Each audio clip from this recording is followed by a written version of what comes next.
Olá, tudo bem? Que bom te ver por aqui. Pare um pouco o que você está fazendo e respira. Mas respira fundo. Respirou? Isso vem dele. Vamos tentar nossa relação com ele? Hoje eu compartilho com você a palavra do meu amigo. Não repara não que eu vou estar lendo, o texto é longo, rico e eu quero ser fiel à mensagem que eu estou querendo te passar. No Evangelho de Jesus Cristo, conforme o relato de João, Jesus se apresenta como o bom pastor e usa a ilustração de uma ovelha para nos descrever. E é uma figura apropriada porque a ovelha é um animal frágil, dócil, sem nenhum mecanismo natural de defesa e é um animal dependente do pastor. Dessa forma, ele mostra a nossa dependência dele, ou melhor, nossa total dependência dele. Olha o que está escrito em João capítulo 10. Em verdade vos digo, o que não entra pela porta no aprisco das ovelhas, mas sobe por outra porta, esse é ladrão e salteador. Aquele, porém, que entra pela porta, esse é o pastor das ovelhas. Para este, o porteiro abre, as ovelhas ouvem sua voz, ele chama pelo nome as suas próprias ovelhas e a conduz para fora. Depois de fazer sair todas as que lhe pertencem, vai adiante delas, e elas o seguem, porque eles reconhecem a voz. Mas de modo nenhum seguirão o estranho, antes fugirão dele, porque não conhecem a voz do estranho. Jesus lhe propôs essa parábola, mas eles não compreenderam o sentido do que lhes falava. Jesus, pois, lhes afirmou de novo, em verdade vos digo, eu sou a porta das ovelhas. Todos quantos vieram antes de mim são ladrões e salteadores, mas as ovelhas não lhe deram ouvido. Eu sou a porta, se alguém entrar por mim, será salvo e entrará e sairá e achará pastagem. O ladrão vem somente para roubar, matar e destruir. Eu vim para que tenham vida e a tenham em abundância.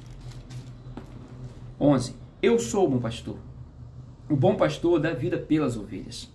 O mercenário que não é pastor, a quem não pertence as ovelhas, vê vir o lobo, abandona as ovelhas e foge. Então o lobo as arrebata e dispersa. O mercenário foge porque é mercenário e não tem cuidado com as ovelhas. Eu sou o bom pastor. Conheço as minhas ovelhas e elas me conhecem a mim. Assim como o Pai me conhece a mim, eu conheço o Pai e dou a minha vida pelas ovelhas. Ainda tem outras ovelhas. Não deixa aprisco. A mim me convém conduzi-las. Elas ouvirão minha voz, então haverá um rebanho e um pastor. Por isso, o Pai me ama, porque eu dou a minha vida para reassumir. Ninguém a tira de mim, pelo contrário, eu espontaneamente a dou, tenho autoridade para entregar e também para reavê-la. Este mandato recebi de meu Pai.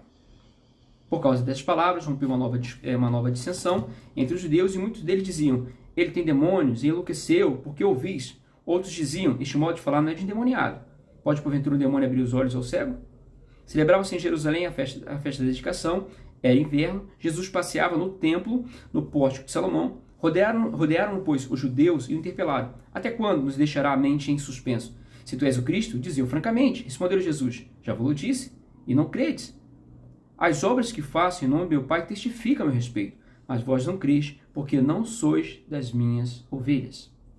As minhas ovelhas ouvem a minha voz, eu as conheço e elas me seguem. Eu lhes dou a vida eterna, jamais perecerão, e ninguém as arrebatará da minha mão. Aquilo que meu Pai me deu é maior do que tudo, e da mão do Pai ninguém pode arrebatar. Eu e o Pai somos um. A ideia é mostrar por que a figura da ovelha é apropriada para nos descrever. Se você olha para o contexto, no capítulo 9, você tem um entendimento dessas palavras de Jesus. No capítulo 9, Jesus trata da cura de um cego de nascença. Este cego de nascença é expulso da sinagoga pelos líderes religiosos, os fariseus, por ter dado testemunho de Jesus Cristo. Jesus, como bom pastor, encontrou aquele homem novamente, e lhe perguntou, você crê no Filho do Homem? Ele disse, eu creio, Senhor, e o adorou. As ovelhas ouvem, reconhecem a voz do bom pastor. Os fariseus, por outro lado, em vez de reconhecerem nessa cura um ato de graça, passaram a questionar Jesus o porquê ter feito essa cura no sábado. Depois de muitas discussões, Jesus revela o duplo propósito de sua vinda ao mundo. Isso que você tem que prestar muita atenção. Para os que não veem, vejam, e os que veem se tornem cegos. Aquele homem é contrastado com os fariseus cegos por opção. Jesus censurou a atitude daqueles religiosos, dizendo que a verdadeira cegueira era deles, que não o reconheceram.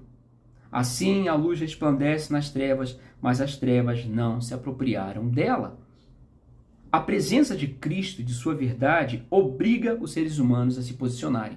Para você, vou repetir mais uma vez, para você entender, a presença de Cristo e de sua verdade obriga os seres humanos a se posicionarem. Nesse contexto, temos Jesus assumindo esse título do bom pastor, que não era estranho ao povo. A figura do pastor era bem conhecida pelo povo. Desde o patriarca Abraão, o pastoreio do rebanho de ovelhas fez parte da cultura do povo de Deus. Ok? Moisés era um pastor, Davi era um pastor, Deus é chamado de pastor. Jesus se apresenta como sendo o bom pastor, em oposição aos falsos pastores. O bom pastor dá sua vida por suas ovelhas. Os fariseus, por outro lado, como maus pastores, não estavam preocupados com as ovelhas e as lançavam fora. O homem cego de nascença, uma verdadeira ovelha, tinha sido excomungado pelas autoridades judaicas. Mas Jesus, o bom pastor, foi procurá-lo e o encontrou. Uma outra verdade que está inclusa nesse texto é uma profecia que se encontra no livro de Ezequiel, no capítulo 34. Presta atenção. Veio a mim a palavra do Senhor dizendo: Filho do homem, profetiza contra os pastores de Israel. Profetiza e diz eles: assim diz o Senhor. Ai dos pastores de Israel, que se apacentam a si mesmos. Não apacentarão os pastores as ovelhas?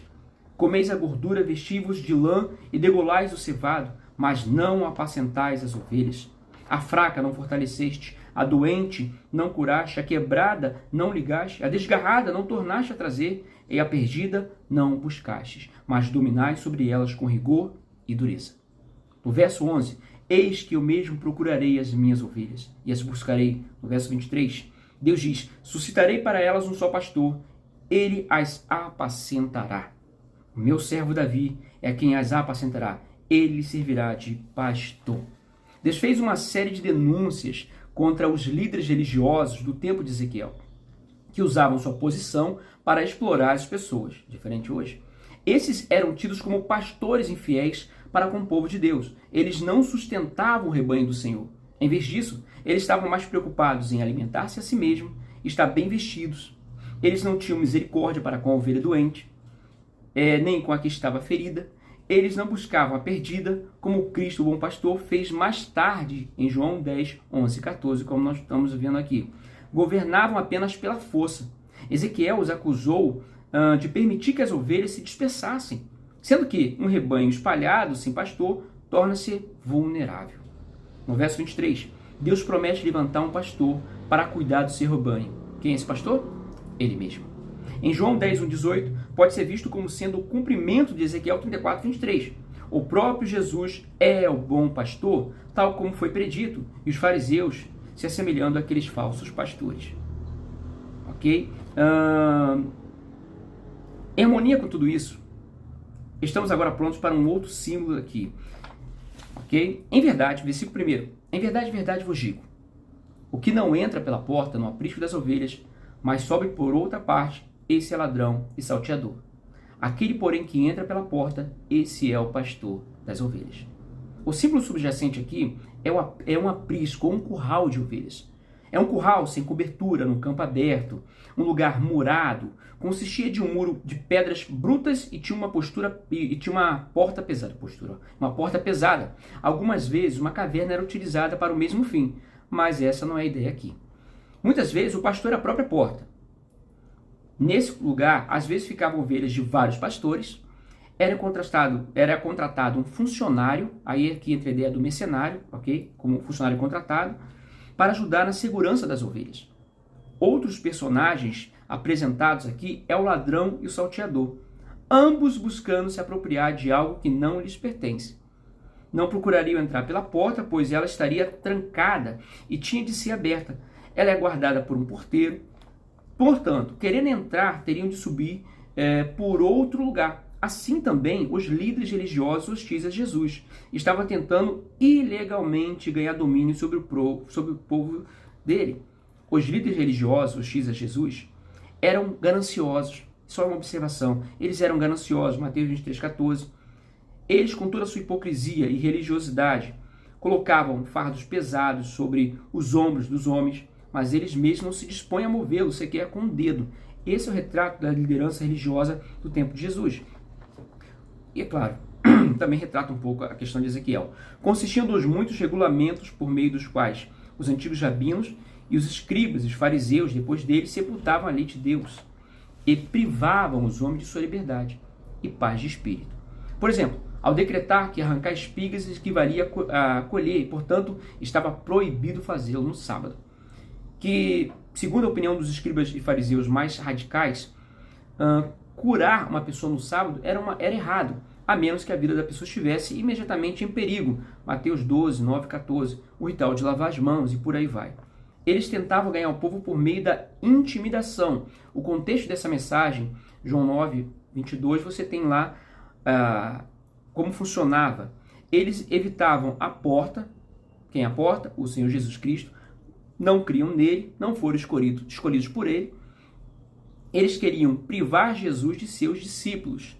Portanto, eles eram ladrões e salteadores. Jesus, em contraste, é o escolhido, é o enviado por seu Pai para apacentar o seu povo. Jesus se apresenta aqui como pastor genuíno. Isso está implícito aqui no versículo 2. Aquele, porém, que entra pela porta, esse é o pastor das ovelhas. Para este, o porteiro abre, as ovelhas escutam sua voz, ele chama pelo nome suas próprias ovelhas e as leva para fora. Um pastor legítimo, ele não precisa pular o muro. Como verdadeiro pastor, Jesus veio chamar o seu povo entre os judeus e de entre todos os povos. As ovelhas imediatamente reconhecem a voz de seu pastor.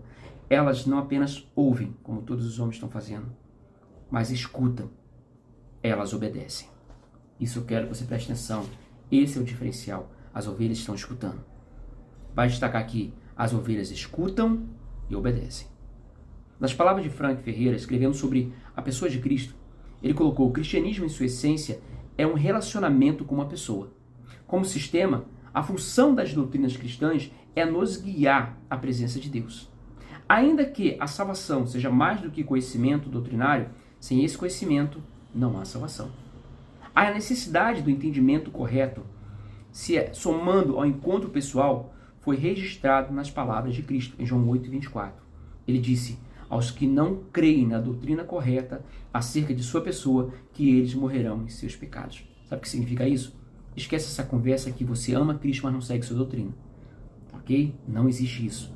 A questão da salvação depende de a pessoa ter a crença correta sobre quem é Jesus.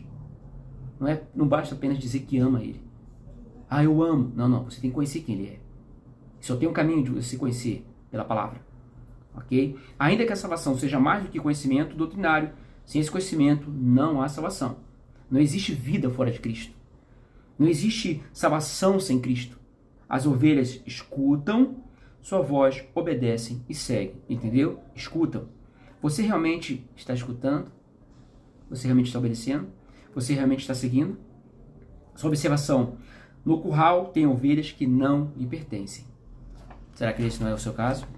Versos 4 e 5. Depois de fazer sair todas as que lhe pertencem, vai adiante delas. Entendeu? Vai adiante delas. E elas o seguem, porque ele reconhece a voz. Mas de modo algum seguirão o estranho. Antes fugirão dele, porque não conhece a voz dos estranhos. No aprisco oriental, diversos rebanhos se reuniriam à noite. Esse aprisco tinha um porteiro, que abriria a porta para os pastores entrarem ou saírem com suas ovelhas. De manhã, cada pastor fazia sair suas próprias ovelhas. Somente as ovelhas que lhe responderiam ao seu chamado. Entendeu essa parte? Porque que é apropriado Jesus nos retratar, nos descrever como ovelha. As outras que pertencem aos outros pastores não lhe dariam atenção. O pastor Jesus faz sair só as suas ovelhas. Ele conhece suas ovelhas pelo nome. Depois de ter feito sair a dele, vai à frente delas e as ovelhas o seguem. Entendeu a ordem? Ele está sempre na frente. Jesus está dizendo que veio buscar seu rebanho. Efésios 1, 4, 5. Deus nos escolheu nele antes da fundação do mundo. Esse povo está no meio da nação de Israel. No versículo 16, tenho ainda outras ovelhas, as quais pertencem a este aprisco, e elas também eu tenho de conduzir, e elas ouvirão minha voz e se tornarão um só rebanho, um só pastor. De modo algum, qualquer que lhe pertence era deixado para trás. Sabe o que significa isso? Ele sabe o seu nome, em qualquer momento ele vai chegar até você e vai te buscar. A razão pela qual as ovelhas seguem seu próprio pastor é dada nas palavras, porque eles reconhecem a voz, ou seja, estão escutando. Depois eu vou te explicar por que eu enfatizo tanto estão escutando. No verso 4 e 5, mas de modo algum seguirão o estranho, antes fugirão dele, porque não conhecem a voz dos estranhos. De nenhum modo, observe a negativa, as ovelhas seguirão a voz de um estranho. De nenhum modo. O verdadeiro discípulo não conhece, ou seja, recusa reconhecer a voz de estranhos. 2 João 1,10. Fazendo aqui uso de um comentário muito apropriado, ela não conhece, ok? A que vem a ele com uma filosofia estranha, elas não vão reconhecer o que vem a ele com uma teologia estranha, uma ética estranha, portanto, não seguirão. Ele está determinado a seguir somente o único pastor verdadeiro, Jesus. O cristão não é facilmente levado por qualquer movimento, mesmo que faça cair fogo do céu. Você sabe diferenciar um alimento com um sabor. Você sabe diferenciar quando o suco está aguado ou não. Assim como você sabe diferenciar muito bem quando alguém está falando de Cristo. Quando alguém está falando de Cristo, mas não está necessariamente falando de Cristo. Em muitos lugares, Cristo é apenas uma introdução, mas na verdade o que eles querem passar é a sua ideia. Eles têm seu próprio entendimento sobre quem é Cristo, sobre o que é fé. Ou seja, estão em busca dos seus próprios interesses. Okay? Quando Jesus disse isso, eles não compreenderam o que ele pretendia dizer. Jesus falando sobre isso, sobre as minhas ovelhas me ouvirão, tal, eles não entenderam. As minhas ovelhas ouvem minha voz e me seguem. Eles não entenderam o que Jesus falou de forma proverbial. Tem comentários que identificam essa passagem como uma alegoria, mas vamos continuar. Antes de falar das razões deles não compreenderem o sentido daquilo que estava falando, só uma observação. As pessoas que ouviram esta parábola eram as mesmas no capítulo 9. O discípulo de Cristo, o homem que tinha sido curado da cegueira, a menos que ele já tivesse ido embora. As pessoas ali presentes, eles estavam ali como ouvintes e de alguma forma sendo representados na parábola. Nesse sentido, sua compreensão dependia de duas coisas. Quero que você preste atenção nessas duas coisas que dependia a compreensão deles. Uma, dos fariseus serem ovelhas. As ovelhas ouvem e reconhecem a voz do pastor, o que não era o caso deles. Entendeu o porquê que eles não estarem compreendendo? Uma, porque não são ovelhas. Dois, e de Jesus se fazer entender, e que muitas vezes não era o caso. Jesus é mestre na arte de contar histórias, fazer alegorias, contar parábolas, para as pessoas entenderem ou não o que ele estava falando. Em Marcos 4, Jesus explica suas razões de usar parábolas. Aos de fora, tudo se ensina por meio de parábolas, para que vendo vejam e não percebam. Ou seja, tornar difícil a compreensão deles. Ou seja, filhão, tu já não crê, ok? Aí vem a pergunta, você é ovelha? E isso vai determinar se você está escutando ou não. Então Jesus explicou a parábola para eles. Jesus explica a parábola fazendo comparação entre ele, ok? Aqui um contraste, e os líderes religiosos. No verso 7, Jesus, pois, lhes afirmou de novo, em verdade vos digo, eu sou a porta. Somente eu sou a porta. Ele é o único por meio de quem alguém pode obter acesso. Jesus é aquele por meio do qual a vida eterna é recebida. Não existe outra entrada, meu filho. Esquece essa conversa de que todos os caminhos levam a Deus. Leva não. Ok? Verso 8. Todos quantos vieram antes de mim são ladrões e salteadores, mas as ovelhas não lhe deram ouvidos. Jesus, como bom pastor, se posiciona em contraste com todos que tinham vindo antes dele.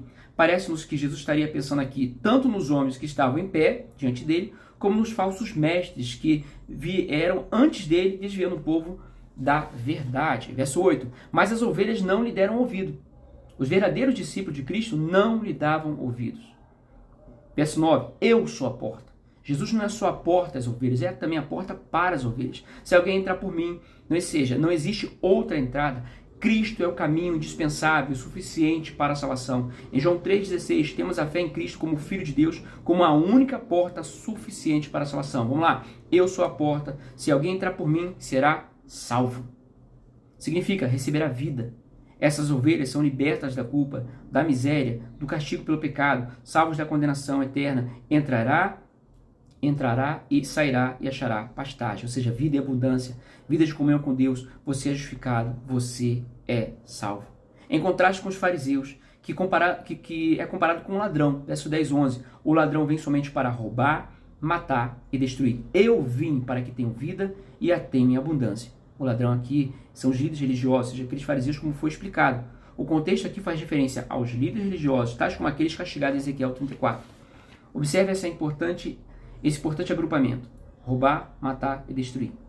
que esses líderes religiosos representavam um risco está nítido em Mateus 23,15. O relato dos evangelhos deixa claro que os líderes religiosos estavam interessados apenas em garantir os próprios interesses e em se proteger. Os fariseus eram gananciosos, Lucas 16,14, se aproveitavam até das viúvas necessitadas, Marcos 12,40, transformaram o templo de Deus em covil de salteadores, Mateus 21,13, tramaram a morte de Jesus, João 11,49, afastavam os homens de Deus com seus falsos ensinos, propagando ensinos antagônicos às Escrituras, inventando estratégias para atrair e se apropriar das ovelhas. Vamos fazer uma comparação com a liderança de hoje? Não levam em consideração o nível de maturidade e entendimento dos filhos quando os expõem a movimentos estranhos.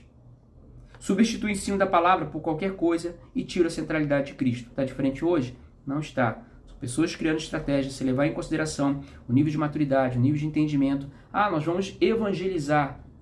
Na verdade, você não está nada mais, nada menos fazendo o quê? Apresentando o mundo para essas pessoas. Os pais confiam os filhos a esses líderes e eles, com a ideia de que vamos evangelizar, estão, na verdade, apresentando o mundo a essas pessoas.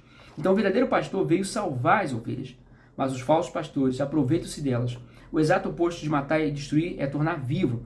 Então, Jesus disse, eu vim para que, isto é, as ovelhas, tenham vida e a tenham em abundância. O propósito da missão de Jesus é dar vida e que esta vida seja de qualidade suprema, eterna. Vida abundante, de graça, de alegria, de paz, vai além de bênçãos materiais. Mesmo que essas bênçãos materiais venham estar de alguma forma representadas aqui, mas esse não é o foco, ok? Ao passar pela porta, recebemos vida e somos salvos.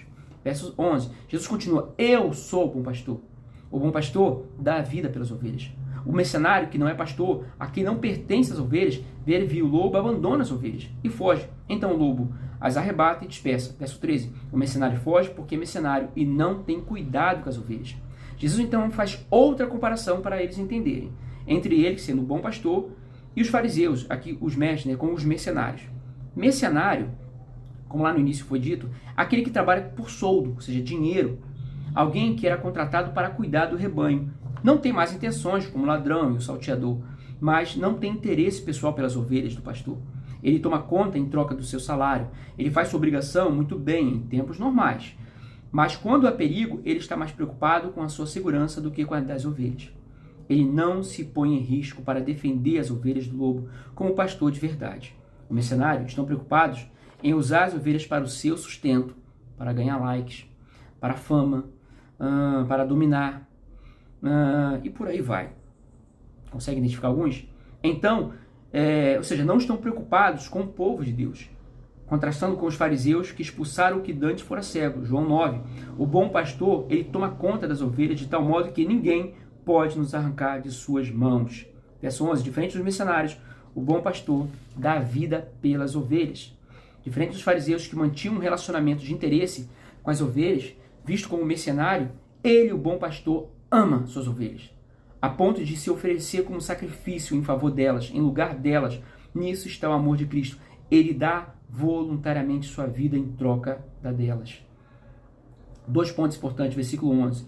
Eu sou o bom pastor, conheço as minhas ovelhas e elas me conhecem a mim.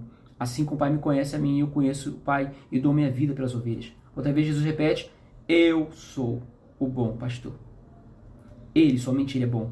Isso não te lembra Ezequiel 34? Porque assim diz o Senhor Deus, eis que eu mesmo procurarei minhas ovelhas e as buscarei. Note o que Jesus está afirmando com eu sou o bom pastor. É que ele está cumprindo o que prometeu. Pois segundo o que ele afirmou em Marcos 10, 18, ninguém é bom senão um que é Deus. Sabe o que ele está dizendo com isso? Prazer, eu sou Deus, estou cumprindo minha palavra. Ele, o bom pastor, ele é o bom pastor, pois diferente dos mercenários, ele dá vida pelas ovelhas. Enquanto os fariseus estavam preocupados com a cura de um cego no sábado, Jesus, o bom pastor, estava preocupado em salvar aquela vida. Verso 14. Conheço as minhas ovelhas e elas me conhecem. Assim como o Pai me conhece, eu conheço o Pai e dou a minha vida pelas ovelhas. No Evangelho de João, o termo conhecer significa muito mais do que ter consciência intelectual. Lembra lá no início? Cristianismo, em sua essência, é um relacionamento, mas como o sistema é um conjunto de doutrinas, de princípios que tem como finalidade nos levar a Deus, ok. Então, conhecer significa mais do que ter consciência intelectual. Refere-se a um relacionamento íntimo entre Deus e seu povo. Particularmente, o termo conhecer, o verbo conhecer, significa conhecer por familiaridade, por experiência. O conhecimento aqui é um tipo de comunhão que existe entre o pai e o filho, ou seja, algo análogo. Diferente dos fariseus, vistos como estranhos, ele conhece suas ovelhas, sabe o seu nome. Ele sabe o seu nome. Você entendeu a diferença? Ele te conhece intimamente. Ainda no versículo 14, eu dou minha vida pelas ovelhas.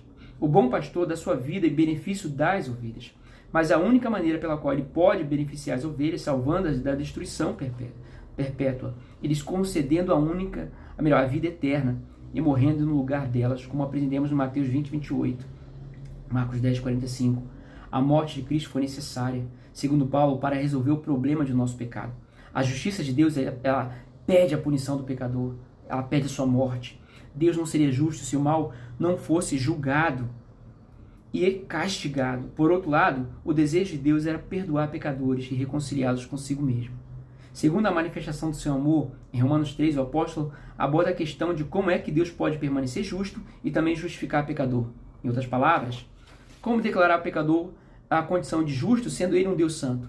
A questão seria, Provérbios 17:15, o que justifica o ímpio e condena o justo, tanto um como o outro são abomináveis ao Senhor. Apenas declarar justo o pecador seria uma ofensa.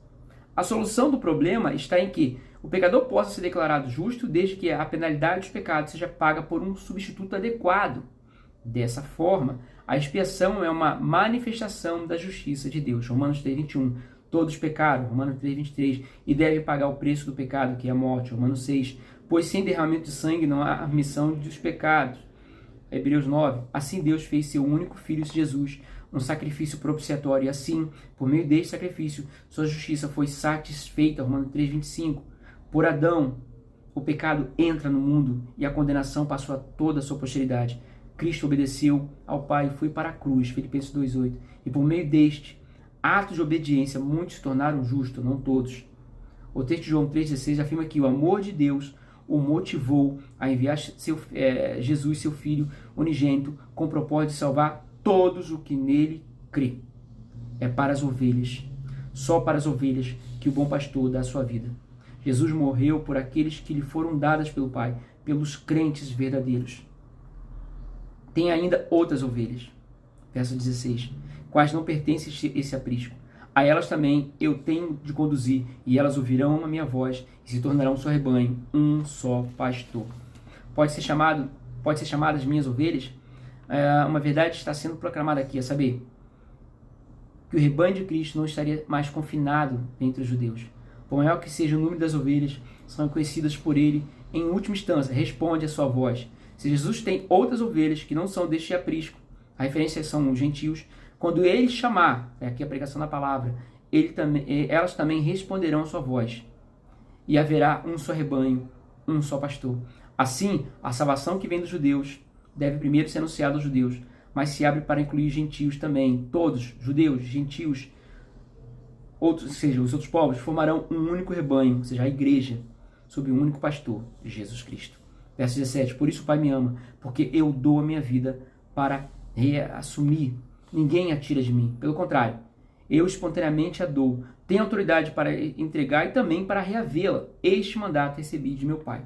Aqui Jesus declara abertamente que vai ser morto, mas essa morte, mesmo que tenha sido provocada por homens ímpios, ou seja, a autoridade judaica, Jesus não caiu indefeso, como está escrito em Mateus 26:53, que em resposta à sua súplica poderia receber imediatamente do seu Pai o quê? Socorro. Então Jesus entrega a sua vida. Verso 22. Respondeu Jesus, já vos disse, e não credes. Quando eles perguntaram. 22. Celebrava em Jerusalém a festa da dedicação. Era inverno. Jesus passeava no templo no pórtico de Salomão. Rodearam-no, pois, judeus e o interpelaram. Até quando deixará a mente em suspenso? Se tu és o Cristo, dize-o francamente. Respondeu Jesus, já vos disse, e não credes. As obras que faço em nome do meu Pai testificam a meu respeito. Mas vós não credes, pois não sois das minhas ovelhas. As minhas ovelhas ouvem minha voz. Eu as conheço e elas me seguem. Entendeu o diferencial? Elas ouvem a minha voz. Respondeu Jesus, já vos disse, e não crede. Ou seja, Em seus debates com os judeus, Jesus já lhes havia dito quem era. É certo que não tinha feito abertamente, como havia confirmado para a mulher samaritana e ao homem cego de nascença. No verso 25, 26, 25b ainda, Jesus continua: as obras que estou fazendo em nome de meu Pai testificam a meu respeito. Jesus não só lhes contara sobre sua origem, mas lhes havia provado. O milagre aos quais Jesus se referiu como evidência claramente indicava que Jesus era aquele que fora comissionado pelo Pai para executar o plano da salvação. O cego de nascença entendeu o recado. Vai para João 9, 32, 33. Desde que há mundo, jamais se ouviu que alguém tenha aberto os olhos a um cego de nascença. Se este homem não fosse de Deus, nada poderia ter feito. Ok. Só que em resposta a esse testemunho, sabe o que eles fizeram? Expulsaram esse rapaz, esse homem. Então Jesus disse aos judeus que tinham ignorado o significado desses sinais, mas vocês não creram, apesar das evidências. Então, essa incapacidade de crer, essa hostilidade aberta, constitui o pecado. Toda incredulidade diante da luz é um ato consciente. Vocês são responsáveis. Então eles fecharam os olhos para evidências claras. Jesus então lhes deu uma explicação muito mais profunda do motivo pelo qual aqueles homens, e muito nos dias de hoje, não compreendiam a palavra nem o significado de suas obras. A ideia era chegar aqui. Não que o texto não seja importante, é importante. Mas eu quero explicar por que dessa hostilidade, dessa incredulidade, tanto daqueles homens como de muitos nos dias de hoje. Jesus ele dá uma explicação muito mais profunda de sua incredulidade. Versículo 26. Mas vós não credes, porque não sois das minhas ovelhas. Entendeu? Tem que ser ovelha. Nem todos que são de Israel são israelitas. 27. As minhas ovelhas ouvem a minha voz. Eu as conheço e elas me seguem. Então Deus tem suas ovelhas e sabe quem são. Todo que o Pai me dá virá a mim. De maneira nenhuma não sairei fora. Antes da fundação do mundo, Deus nos escolheu nele. Entendeu? Em contraste com não sois das minhas ovelhas. João 8,44. Vocês pertencem ao pai de vocês, o diabo, e querem realizar o desejo dele. Você entendeu a seriedade disso?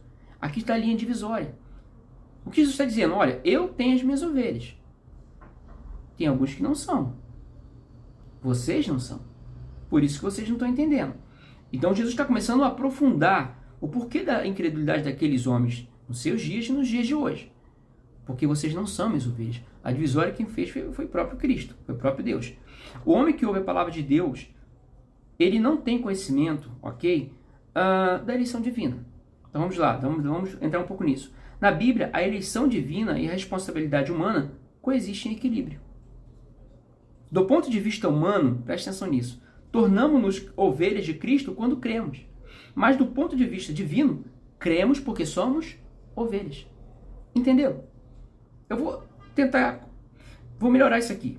O conhecimento de Deus passa pela condição da própria natureza interior do homem. A comunicação se faz no nível da natureza. Então não adianta você ficar tentando provar que os textos bíblicos têm furo, têm erro, porque não é só o que você lê, mas o que você entende. Nesse sentido, uma leitura de dentro para fora. A condição da sua natureza determina o seu tipo de conhecimento. Fala assim, então está dizendo que a minha incredulidade tem raiz na minha natureza? Tem. É isso que Jesus está falando para eles. Ei, nenhum ser criado parte do ponto zero. Pois toda criatura, segundo a sua espécie, carrega consigo o seu propósito na sua natureza. E dele as diretrizes, as disposições para a condução de suas vidas. Berkhoff, escrevendo sobre a questão da predeterminação das coisas, e se a mesma é coerente com o livre-arbítrio do homem, e a resposta é que não é. Se considerar a liberdade da vontade como arbitrariedade, mas não há base segura para essa concepção da liberdade do homem.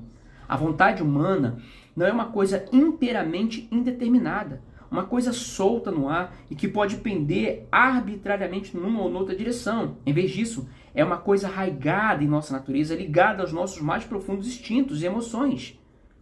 É determinada por nossas considerações intelectuais e por nosso próprio caráter. Em resumo, a liberdade tem suas leis espirituais, e a mente onisciente sabe quais são. Vamos colocar de uma maneira mais que eu possa aqui te fazer entender. O conhecimento passa pela nossa natureza, ou seja, O conhecimento passa pela condição da natureza do homem. Por isso que eles não estavam crendo e por isso que muitos não creem. E porque isso mostra porque precisamos de Jesus. Ok? Precisamos porque a Bíblia descreve o homem sem Deus como alguém que está o quê? Morto. Efésios 2:1. Um importante teólogo batista resumiu bem a situação do homem sem Deus. Os homens são incapazes de se libertarem da depravação do pecado. O primeiro elemento dessa incapacidade é visto no fato de que aos homens falta disposição necessária para tanto. Por natureza, preferimos as trevas à luz, o pecado mais do que a santidade. O motivo é que a mente carnal é inimiga de Deus. Um outro fato que corrobora essa total incapacidade é que, ainda que os homens tivessem a disposição, não têm o poder necessário. Os homens têm o poder necessário para cumprirem os atos externos que a lei de Deus requer. A depravação não consiste em atos externos, mas está ligada ao coração. As inclinações do coração não estão sujeitas à vontade, como estão sujeitos os movimentos dos membros do nosso corpo. A corrente de depravadas afeições em nosso coração, que desde o princípio de nosso ser vem fluindo na direção errada e adquirindo vigor pela força do hábito. Não estanca apenas porque queremos a sua interrupção. A volição não pode estancá-la como se estivesse movendo um dedo. Se alguém pensa que pode, por vontade própria, terá o poder de ser santo, que experimente realizar a façanha e descobrirá como está enganado. Nesse caso, a incapacidade inclui tanto a falta de disposição quanto o poder de ação, resultando em total inabilidade. Esta inabilidade não é uma desculpa para a depravação, ok? Mas é a própria depravação e sua total influência sobre todos os poderes da alma. Filhão, a sua incredulidade tem raízes profundas. É a sua natureza. Então, vamos imaginar que eles tivessem entendido que o seu conhecimento, fé, salvação, dependesse da aceitação daquele homem. Vamos imaginar que eles tivessem entendido. Tipo assim, peraí, o senhor está dizendo que o meu conhecimento, que a minha fé, que a minha salvação passa pelo Senhor? Eles poderiam ter argumentado que Jesus é injusto quando escolhe uns e deixa outros perecerem. Talvez essa seja a sua dúvida. Jesus é injusto. Se ele sabe que a minha natureza é assim, e ele escolhe aqueles que irão crer, então ele é injusto quando me negou o acesso à sua verdade. A questão é que as pessoas não são somente incapazes de seguir ao Deus verdadeiro, elas simplesmente não querem servi-lo. Então, filhão, não é apenas uma natureza dizendo não, é uma má vontade. Você também não quer. Todo o sistema de salvação pelas obras, seja no tempo de Jesus, nos dias de hoje, é uma negação de que o homem esteja morto. Ok? Qualquer um que tentar colocar as obras como meio de salvação, você está negando o estado do homem. Ok? Sendo que estando morto, nem entender eles estão entendendo, filhão. Então, não tente criar estratégias.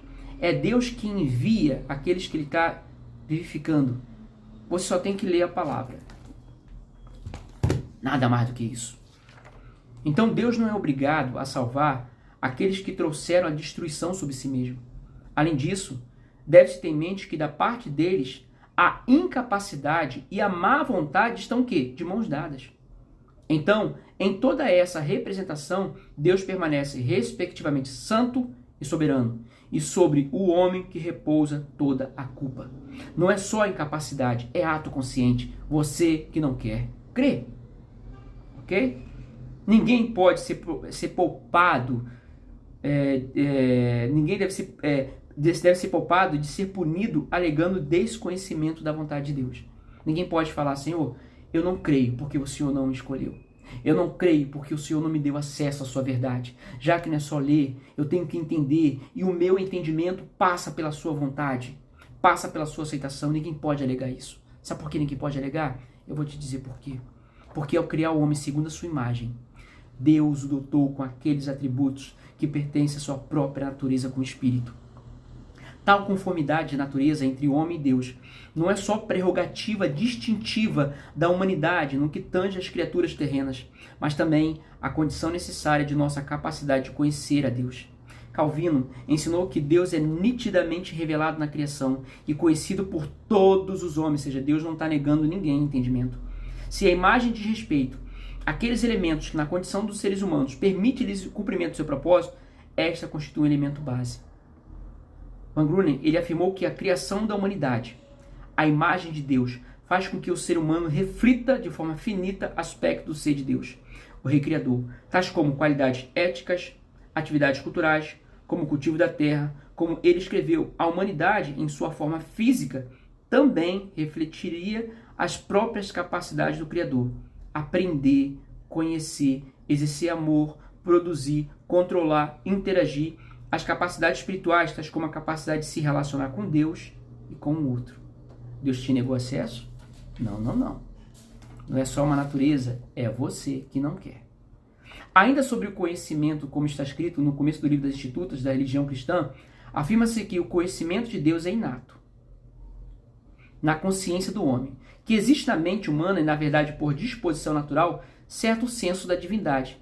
Consideraremos como além de qualquer dúvida. Ora, para que ninguém se refugiasse no pretexto de ignorância, Deus mesmo infundiu em todos certa noção de sua divina realidade, do qual, renovada constantemente a lembrança, de quando em quando instila novas gotas de sorte, como todos, a uma reconhecem que Deus existe e é seu Criador.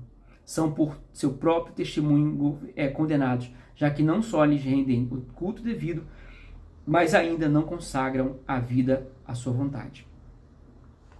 Você entendeu? Não é só uma natureza te negando o acesso.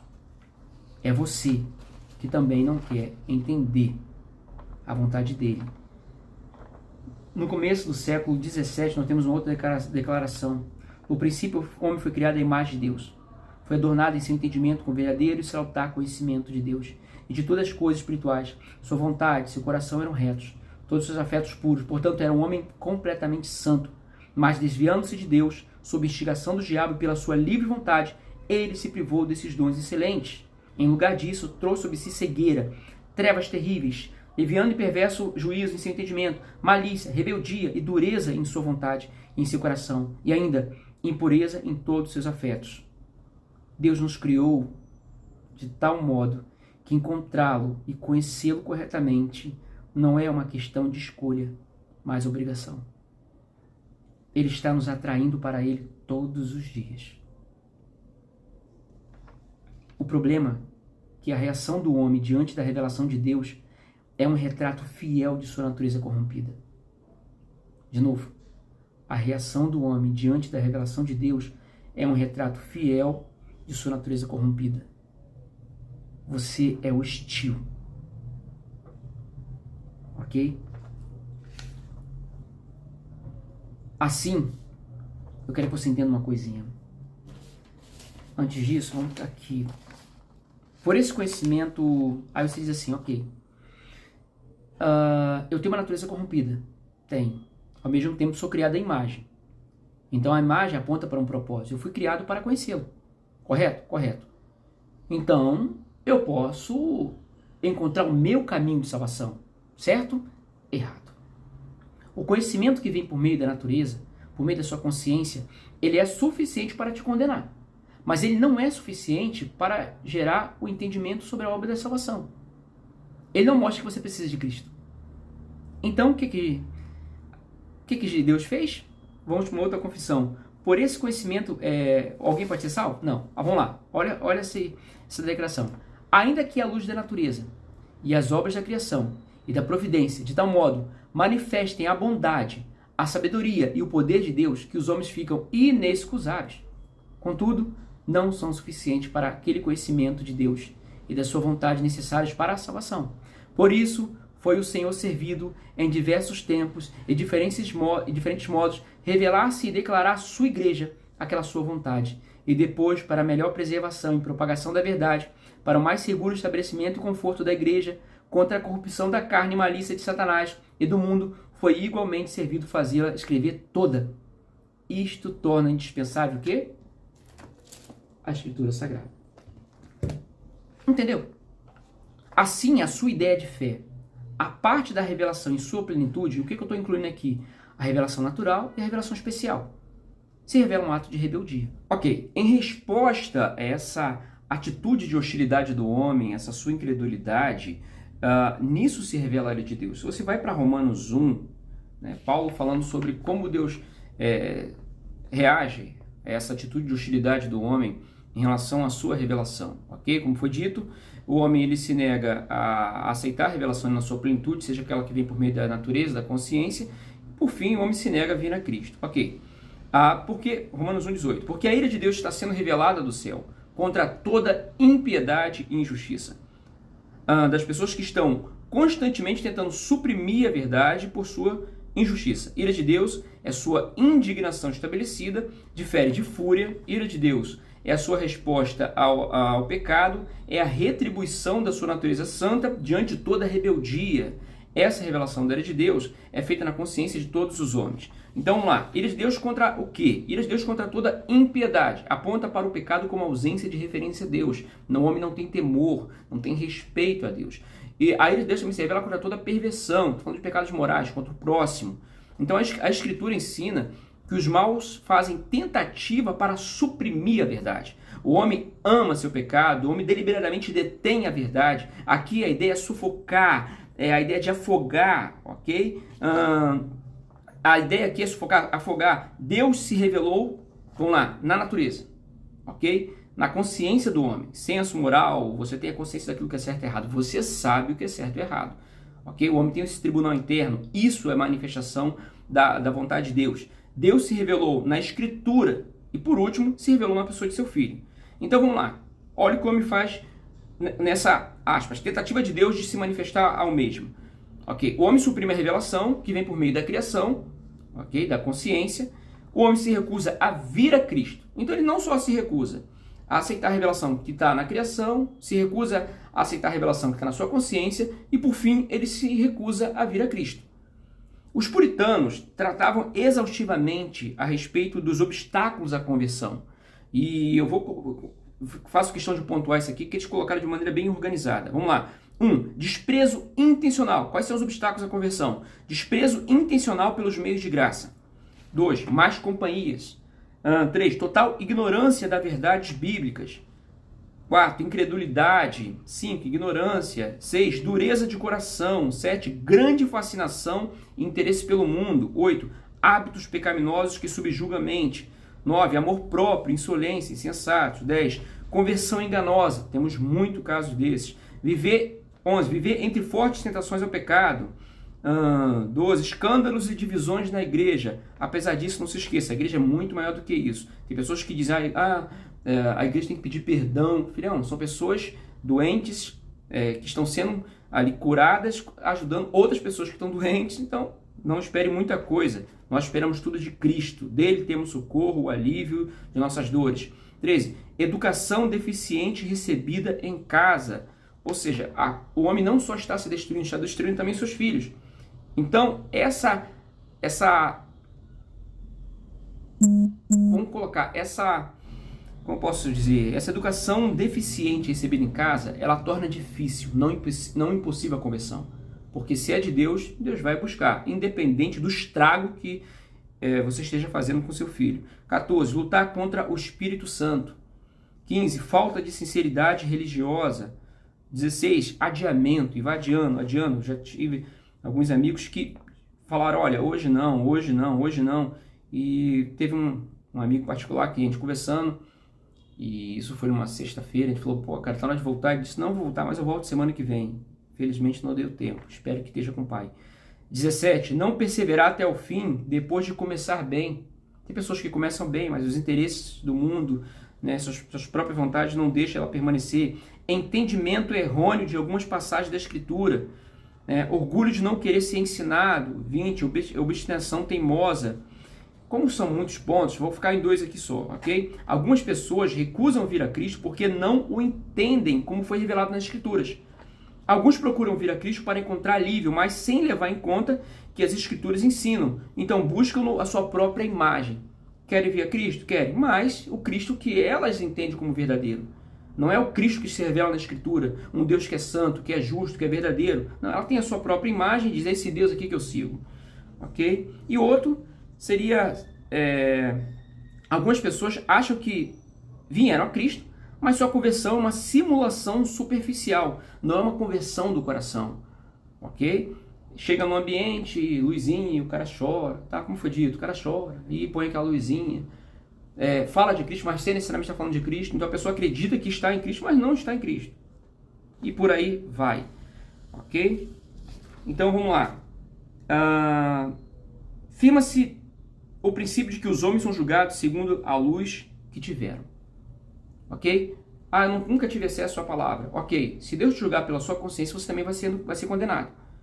Ok? Não é porque você nunca ouviu a palavra que você está justificado diante de Deus. Não, Deus está o tempo todo se revelando. É isso que ele quis dizer para aqueles homens. As minhas ovelhas me escutam, vocês, o teu pai é outro. Mas isso não significa que ele não esteja se revelando. O homem curado da sua cegueira era uma prova.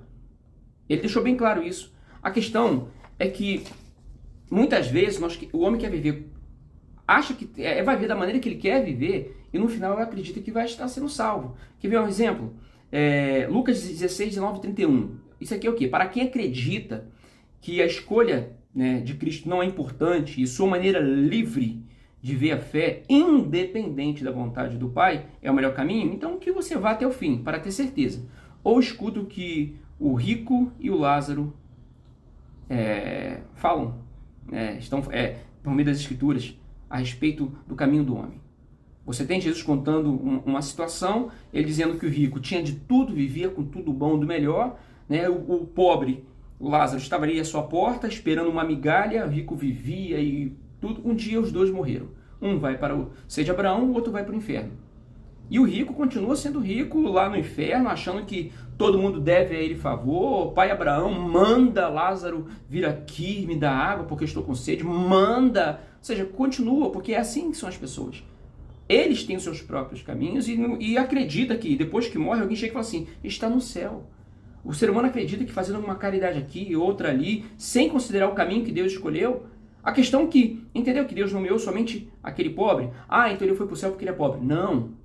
O próprio nome dele já é uma manifestação da sua fé. E é isso que Cristo quis colocar ali.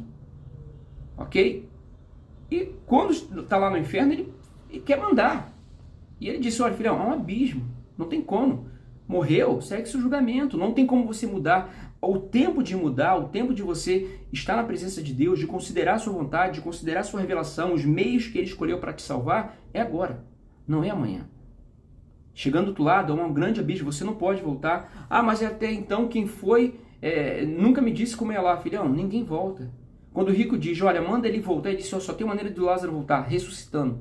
Ou seja, esquece esse papo de você estar falando com alguém que já foi. Não foi. Não está conversando com ele, não. Morreu, já foi. Ok? Lá do outro lado já estão respondendo pelas suas atitudes. Como foi o caso de Lázaro, está no lugar de descanso e o rico no lugar de sofrimento. Então, cuidado com essa atitude que você acha que, do outro lado lá, eu posso mudar. Não vai mudar. O tempo de mudar é hoje. O tempo de aceitar a vontade de Deus é agora. Ok? Então, firma-se desde o princípio que os homens são julgados segundo a luz que tiveram. O que está implícito aqui é que essa ira se revela em ação, por exemplo, por meio do dilúvio. Então a ira de Deus se manifesta na consciência, sim, mas também se revela em ação, tá? Por meio do dilúvio, Gênesis 6:18, a destruição de Sodoma e Gomorra, Gênesis 19, as pragas do Egito. Em cada caso, a Escritura mostra que tais manifestações da ira têm sua origem aqui, no céu. O problema é que o ser humano ele não consegue diferenciar essa ira. Ele não sabe dizer, essa ira aqui, ela vem por causa dessa atitude, por causa desse pecado. Ele não sabe diferenciar, porque o homem, às vezes, vive uma vida como um homem rico, vive uma vida tão boa e não consegue ver, entender as advertências. Exemplo, no caso de Amós. Deus envia Amós para o reino lá do norte, prestes a ser invadido, e o que Deus falou? Qual era a mensagem? A advertência de Deus tem vindo em forma de quê? Em forma de calamidade, em forma de fome. Então, a ira de Deus se manifesta em forma de calamidade, em forma de doenças. Só que o homem justo não consegue perceber porque ele vê cair sobre todos. Tanto para aquele que é injusto, tanto para o injusto. Então o cara acredita que a sua caridade está salvando ele. Quando, na verdade, as calamidades, as doenças, é uma advertência, Deus dizendo, olha, pode vir coisa pior, momento de se arrepender. A diferença, meu querido, que aquele que segue a Deus, ele sabe, ele olha para o cenário e vê, não está bem. E ele entende, ele consegue ler e ver que há determinadas, ou seja, algumas catástrofes, algumas situações, é um aviso de Deus. Ele sabe, ó, Deus está irado. Ah, tudo é ira de Deus? Não, mas também pode ser. É um dos caminhos que Deus escolhe para poder chamar a atenção do homem. A ira de Deus se manifesta dessa forma, em forma do dilúvio, as pragas do Egito. E aí você fala assim, mas não fica claro. Tá, mas se Deus começar a deixar claro? E se isso começar a ficar claro para você? Ok, vou fazer uma coisa que eu faço com meus amigos. Vou te contar um quadro pela metade. Não vou te contar tudo. Vamos dizer que Deus vai deixar claro daqui para frente que ele está irado. Irado com o que está acontecendo no Brasil, irado com o que está acontecendo no mundo. Muita mentira, muita arrogância, soberba, muita injustiça. A mentira está prevalecendo, o mal está prevalecendo e eu vou, não, ok, eu vou manifestar minha ira. Mas vou deixar claro que sou eu. Ok? Não é culpa da floresta queimando, não, sou eu. Como? É como se Deus prumou. E ele falou, ó, tá errado. Não tá bom. Então Deus permitiu que da parte dele descesse e fizesse algo. Tipo, ele chegou e bateu na terra. E criou como uma espécie de onda de energia. E aí, logo em seguida, vai se levantar uma grande onda. Imagina você olhando como se fosse um grande aquário. Como se fosse no tempo de Moisés. Imagina Moisés parado ali e vendo aquele paredão, aquela água gigantesca. Pois bem, é o que Deus vai fazer. Vai vir uma onda de destruição sobre o Brasil. É a ira de Deus.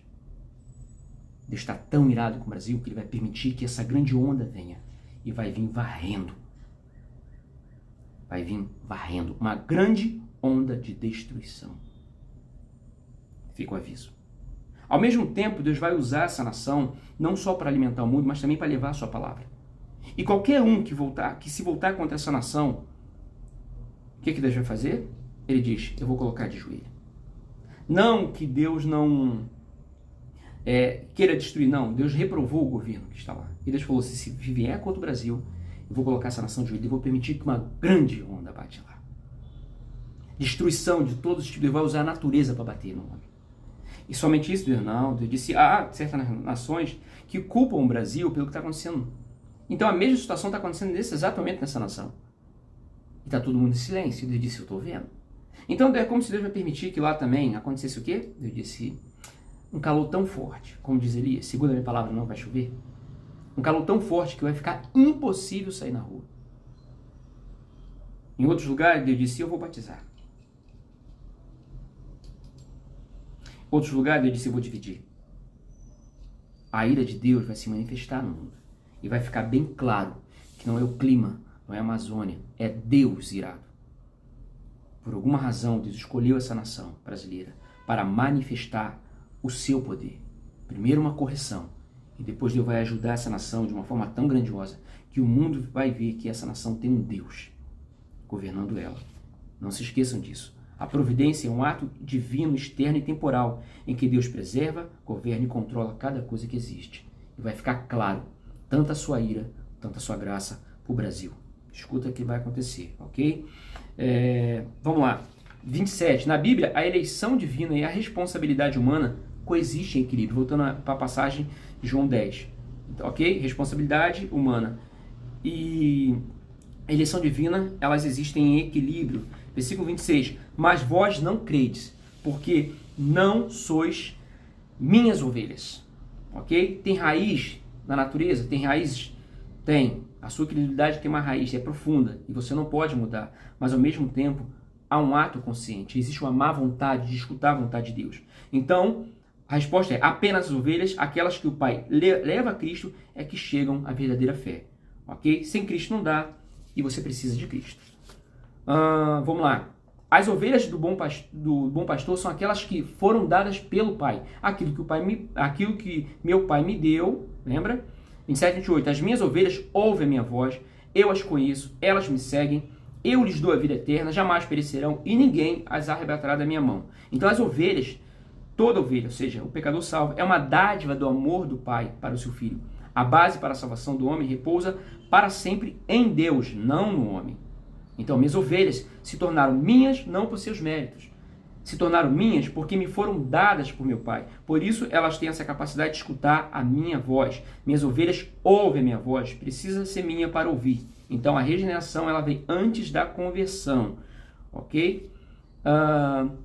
Versículo 27. As minhas ovelhas ouvem minha voz. E eu as conheço e elas me seguem. Deus conhece suas ovelhas pelo nome, como Lázaro. Deus conhece o nome das suas ovelhas. Então, vamos lá, a ordem tem que ser dele para poder ouvir e então seguir. Ok? Minhas ovelhas ouvem minha voz, eu as conheço e elas me seguem. 28. Eu lhes dou a vida eterna e jamais perecerão, e ninguém as arrebatará da minha mão. Aquilo que meu Pai me deu é maior do que tudo, e da mão do meu Pai ninguém pode arrebatar. Uma declaração aqui. A eleição é imutável propósito de Deus, pelo qual ele, antes da fundação do mundo, escolheu um número grande e definido de pessoas para a salvação, por graça pura. Estas são escolhidas de acordo com seu soberano propósito, de sua vontade dentre todo o gênero humano, decaído por sua própria culpa, de sua integridade original para o pecado e a perdição. Os eleitos não são melhores ou mais dignos do que os outros, mas envolvidos na mesma miséria. São escolhidos, porém, em Cristo.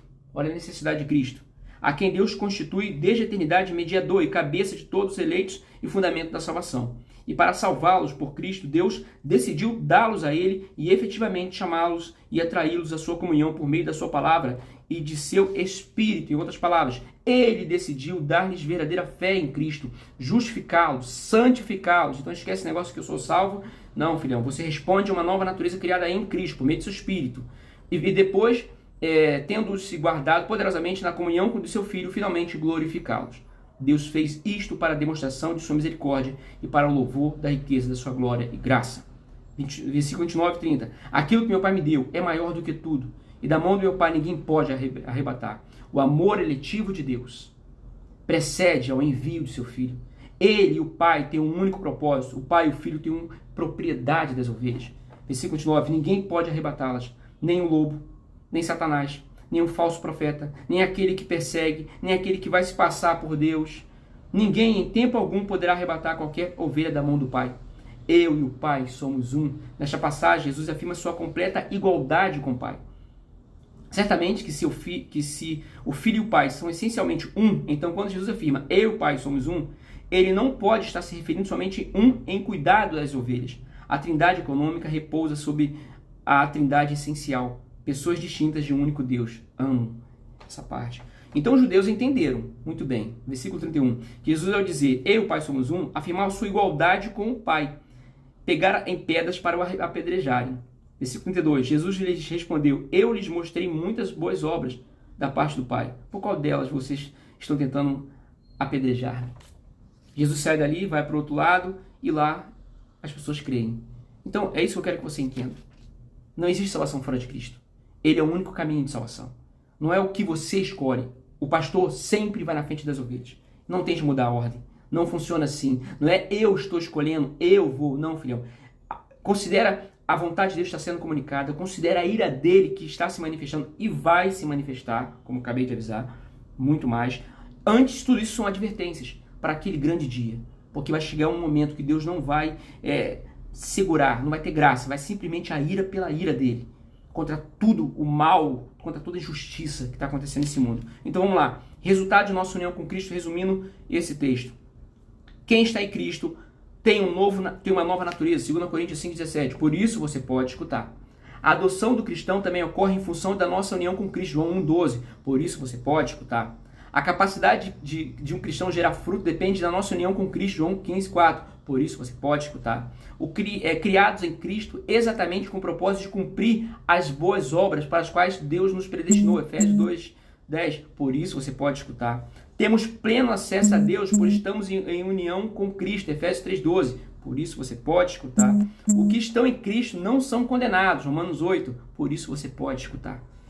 Temos o Espírito Santo, por isso você pode escutar. Temos o Espírito vivo para Deus, lembra diferente de mortos? Por isso você pode escutar. Somos novas criaturas, por isso você pode escutar. Fazemos parte de Cristo, a videira, e dele recebemos nossa vida, João 15. Por isso você pode escutar.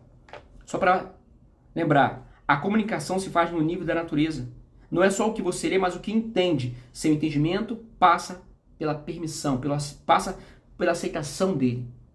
Mortos, somente em Cristo somos vivificados, então temos acesso ao que vem por meio dele. Então, do ponto de vista humano, tornamos ovelhas de Cristo quando cremos. Do ponto de vista divino, cremos porque somos ovelhas. É isso que eu quis dizer para aqueles homens. Vocês não creem porque não são minhas ovelhas. Então vai a pergunta. Você consegue escutar? Ótimo dia. Só uma para terminar. A gente está encerrando, só para terminar. Jesus, quando conhece alguém, ele faz assim: vem e segue-me. Vamos segui-lo?